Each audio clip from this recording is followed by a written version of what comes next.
Hey gamers, it's time for another haul video, and this haul is an amazing one. It's about the Intellivision. While I'm at it, I am going to show you my old Intellivision and the one I just picked up in this haul, and talk a little bit about them to add some interest. What am I? Chopped liver. You're going to notice that I'm not using any green screen or any other magic. That's because the MGC, or Midwest Gaming Classic, is very close. Already happened. And my editing time is down to this little bit. So, hopefully you guys don't mind. Hang in there. Just hang in there. Alright, let's get started with the systems themselves. Let's get this tour started. Let's start with my original Intellivision. It's not my original Intellivision. In fact, my first Intellivision was an Intellivision 2, but this is the original model. When you think Intellivision, this is usually the thing you think of. It was the first 16-bit game system on the market. That's right. NEC was lying with the TurboGrafx. Anyway, interesting points is it has this amazing numpad or numeral pad, and it has this disc which is 16 direction. I find them mostly incontrollable for most games, but there are some people who can actually play the Intellivision pretty darn well. Let's go talk about the 2. This is my Intellivision 2. It's not 100% perfect, but it's pretty clean. You can see that there's a little bit of trouble here with the numpad or numeral pads, but they work just fine, so I'm pretty happy with it. I hear this is kind of common with these, and when you have an overlay on it, you don't notice. I really like the Intellivision 2's look. I think it's a really clean look, really just a beautiful looking system in my opinion, and you know, it's pretty decent, even if I think the controllers kind of suck. Time for some games. Let's get started with the games. I'm going to start with the common stuff, and then I'll break into the more unusual stuff as we go on. This was mostly bought all in one lot from Shop Goodwill. I think it was like 40 bucks. All right, let's get going. We have Intellivision Boxing. I know, very exciting. It was actually a good sports game for the time period. Intellivision was known for its good sports games. Space Armada. Basically a Space Invaders clone. Not bad though, it's fun to play. And I might not open up all these, especially the more common ones. Next we have Astro Smash, which is a really good game. It's super common, yes, but it's also super good. This is more than just a Space Invaders clone. This is downright fun. People really like this game, myself included. If you're not a person, you might not like it. But look at that. Look at those graphics. Amazing. Next we have Space Battle. I never understood why this was never as good as Star Master, at least in my opinion. It's kind of a Star Master ripoff or Star Raiders type of game, and I never liked it as much as either Star Raiders or Star Master. Just not as good. I always wondered because it's a better, it's a better system graphically. Next we have, oops, there we go. That's a common thing. We've got skiing. Very exciting game. Actually used to play this with my friend Vic quite a bit.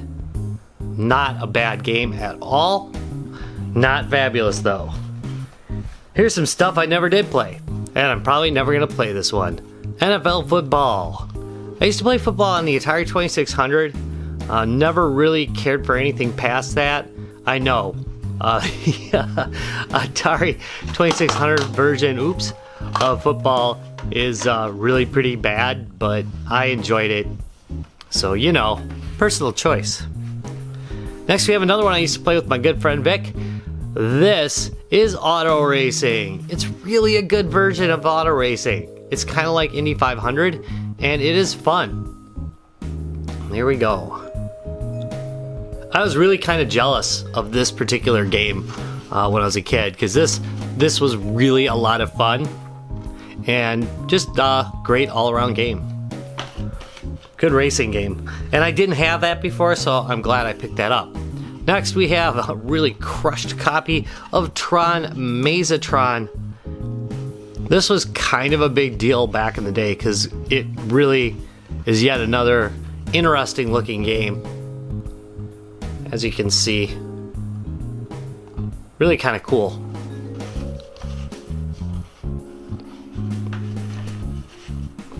Next, we'll just skip through this one real quick. This is Word Fun. And there's all the fun you can have with some words. Hey, it's like an early version of Words with Friends.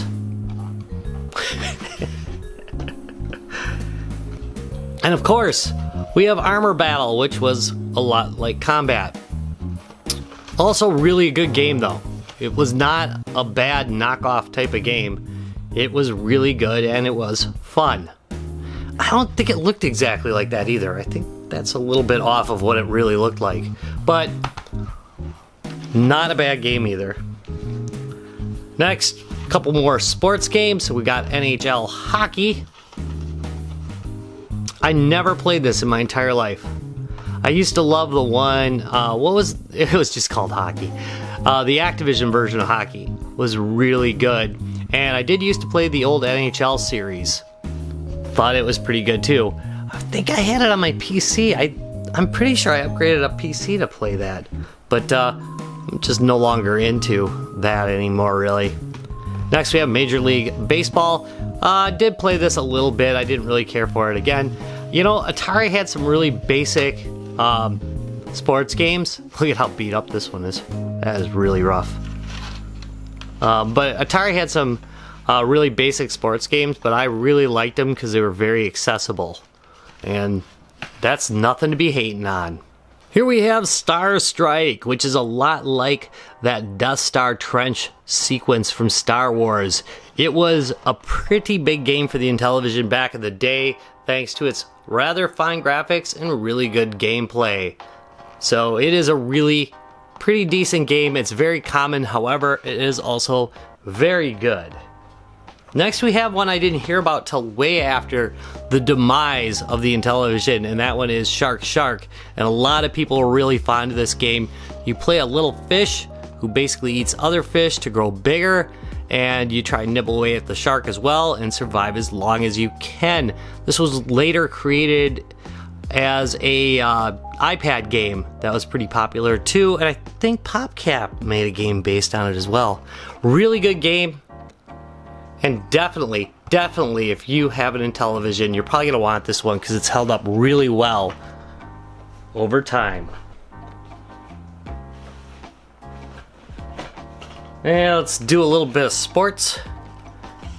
NBA basketball. And there it is.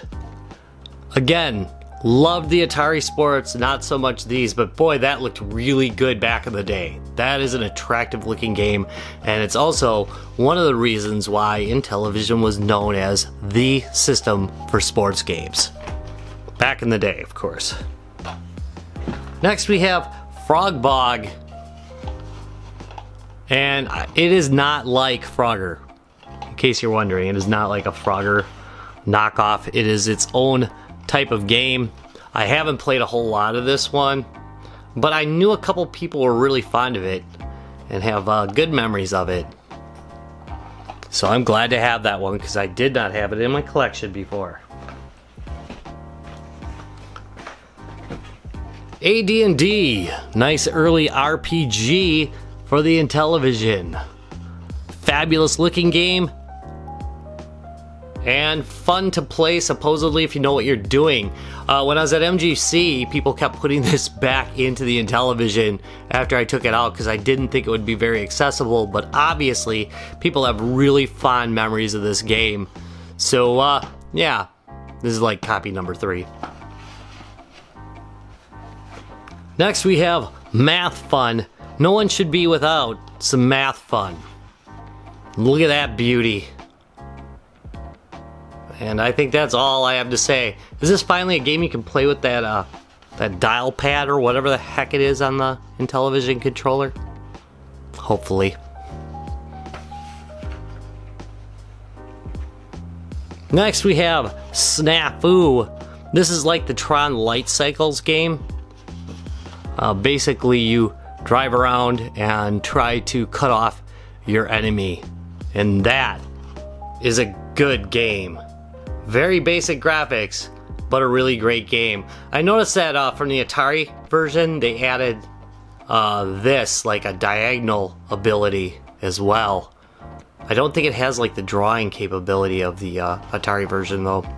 You used to be able to draw little pictures with it. Don't worry, really good stuff's coming up. Look, it's nasal soccer. This is not the really good stuff. Or football, as the rest of the world calls it. Yet again, above average graphics. Yup, this was the sports system. We're starting to get into the important stuff, like Vectron. Not everybody has this game. Look at that. Look out, the nasties are back, and they're after your energy bases. They dare you to get to level 10. This was another one that I never played back in the day, but I've heard good things about it. Alright, let's just get this one over with. Poker and blackjack. I actually play both. It looks so much like the Atari versions of the same game. It is really kind of frightening how close these two are, especially considering how graphically superior the Intellivision was. But you know, is what it is. Next, another interesting game. We got Stampede for the Intellivision. Huge hit on the Atari 2600. I don't know how well it did here, but you basically go cattle rustling. Ride your horse around and you capture cattle. I had a friend who was really fond of this on the Atari 2600. Was never really my thing, but I do recognize that it is a pretty good game. Alright, getting down to the nitty gritty, only a few left. We've got Microsurgeon. This was one of my friend's favorite games. That's right, you go into the human body and start cutting away. No, you're like this micro thing that flies around. It's basically kind of an intelligent guy's shoot 'em up. But number one, I love Imagic's covers in general. And number two, this is a game that took advantage of the Intellivision, which is really nice. Another thing to note, and I'm gonna note this, let's go on the next one real quick. They used different box art for these than they did on the Atari. If you look at the Atari box art, they used spray painted models, which I think is way more attractive than this. They just used straight up art on this. But anyway, here's Demon Attack. It should not need any introduction. If you have not played this, go drive out right now. Go drive out, get yourself an Intellivision. Maybe get yourself an Atari 2600. Although this version's a little bit better. Or get yourself a Commodore 64, which is a great way to play it. And just play this game. It's one of the best Galaxian type games that's out there. It's a bit like Phoenix too, if you've ever played that. That's a really good game as well, but one of the greatest games of the era. At least one of the greatest shooters. Next we have Atlantis, where you of course attempt to defend Atlantis from an attack of aliens. It is again a much more robust version of a hit Atari game. Really nice graphics, night and day mode, which you really didn't have on the Atari. This is really, again, kind of showing off how the Intellivision could really run circles around Atari graphically. But, you know, Atari dominated, basically. By the way, there was a sequel to Atlantis called Cosmic Arc, and it is also one of the greatest 8-bit games of all time. Really great game. Next we have Beauty of the Beast. I have heard all about this game from people that had Intellivisions. They tell me it is great. I have never played it, so I cannot vouch for it. However, I do plan to play it soon because I do have 2 Intellivisions now, and maybe a little bit of spare time to try it out. This is one of the ones I always wanted to try, so now I've got it. And we're on to the, sorry about that if you heard that, we're on to the absolute last game, and that game is Bump and Jump. All the versions of Bump and Jump, in my opinion, have been pretty good, and this is no exception. Nice little Intellivision version. Here it is. Graphically very nice looking, a lot of detail. Yeah, I mean, the Atari 2600 version obviously was nowhere near as good as, you know, this stuff, but, you know, it was okay. And this one is pretty darn good. It's kind of funny too, because it's kind of just right between the ColecoVision and even Nintendo version and the Atari version. It's just kind of that step in between. So really pretty cool. And there we are at the end of my Intellivision haul video. I want to thank you very much for watching and apologize real quick for the lack of energy. I've been trying to get a lot of videos out the chute this week because I was gone at the Midwest Gaming Classic last week and didn't really get to record much. I have a whole bunch of stuff to show you. If you enjoyed this video, give me a thumbs up, subscribe for more, and I'm kind of curious, were you an Intellivision nut back in the day, or were you an Atari or ColecoVision fan? Let me know in the comments down below, and thanks again for watching. See you in a couple days. Bye!